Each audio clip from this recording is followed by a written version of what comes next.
qui a permis de breveter l'invention, c'est de pouvoir s'appuyer pour se mettre debout et pour se mettre à genoux sans forcer. C'est-à-dire que le sol devient facile d'accès, d'où le nom Facilicube. Voilà 4 ans que Jean-Charles Garnier travaille dans le plus grand secret sur son projet. L'idée a germé en 2012 à la suite d'un accident de la vie. Je me suis retrouvé à plus bosser et à me retrouver à la maison, un petit peu à se morfondre, un peu comme tout le monde.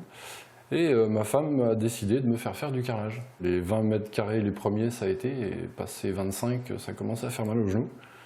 Donc je me suis décidé à faire un petit repose-genou et l'idée est venue de là. Très vite, il dépose un brevet pour protéger son idée. Et poussé par l'engouement suscité autour de cette invention, Jean-Charles Garnier a souhaité passer à la vitesse supérieure. La suite après c'est toute l'histoire de trouver un fabricant, trouver la matière. Je voulais vraiment rester local parce que j'aime mon département, je voulais vraiment que le produit se fasse en Vendée. Malheureusement, on n'a pas en Vendée encore de fabricants de matières injectées comme l'Arpro. Il va donc se tourner vers la société Storopac, basée en Loire-Atlantique, qui va l'aider à développer son idée en lui proposant une matière innovante. Ce matériau, ça s'appelle l'Arpro.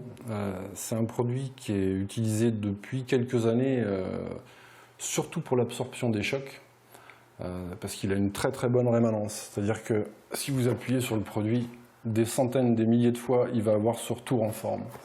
Déjà utilisé dans l'industrie automobile, notamment pour la réalisation de pare-chocs ou d'assises, ce produit est aussi respectueux de l'environnement. C'est ce qu'on appelle un produit éco-friendly. Ça veut dire que le produit est 100% recyclable, qu'un enfant ou une personne peut en manger, il est comestible.